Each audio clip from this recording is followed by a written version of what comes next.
We've done a lot of work with our landmark study about media practices, which essentially showed two things. One, there's a fundamental disconnect between marketers and their media agencies about the business basis on which they're operating, and that clearly needs to be addressed.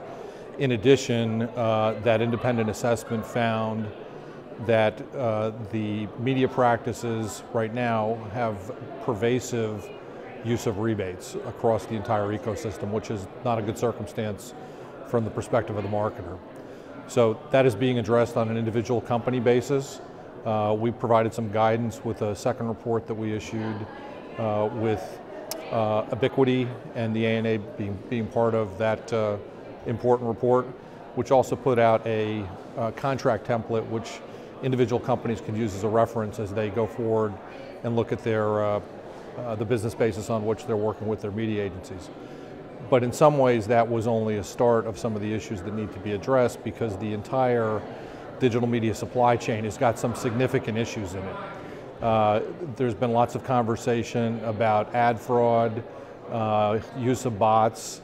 There's debate about viewability and all of the other metrics there.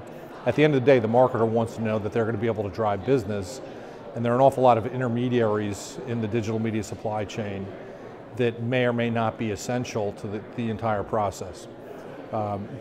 My perspective, and I think it's shared by the members of the ANA board, is that we need to take more control of that digital media supply chain so that it makes sense for today and tomorrow, because everybody knows how important digital is going to be in terms of being able to reach your customers, your consumers in the future. What does that mean, taking control? What could that mean?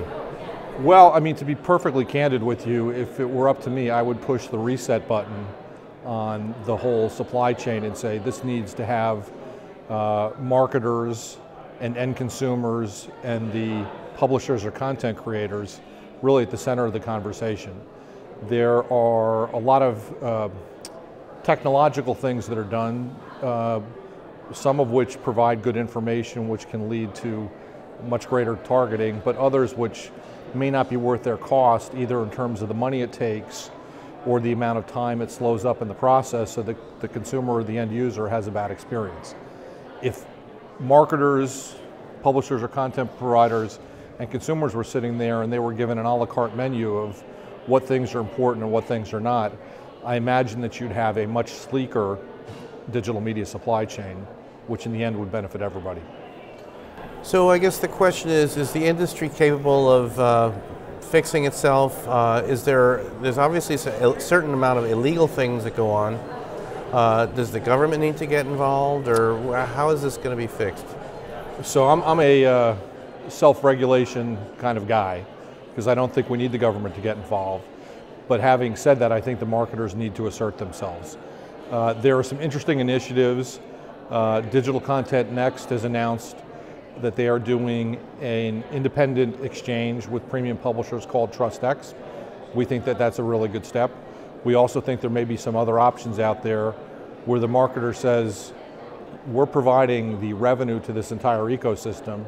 We want to make sure that it is constructed with the marketer's needs front and center as they think about what's going to happen going forward.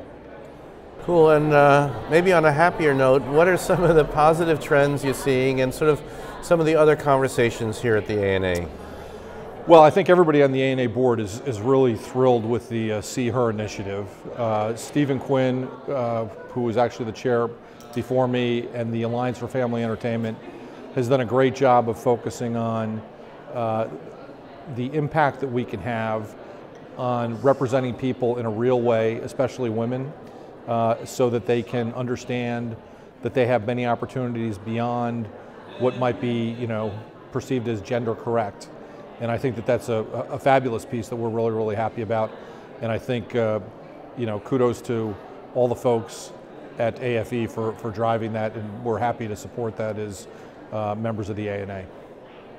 And what are your hopes? You're leaving your post as chair. What are your hopes for the next year in terms of resolving some of the issues, or growth, or the evolution of the industry?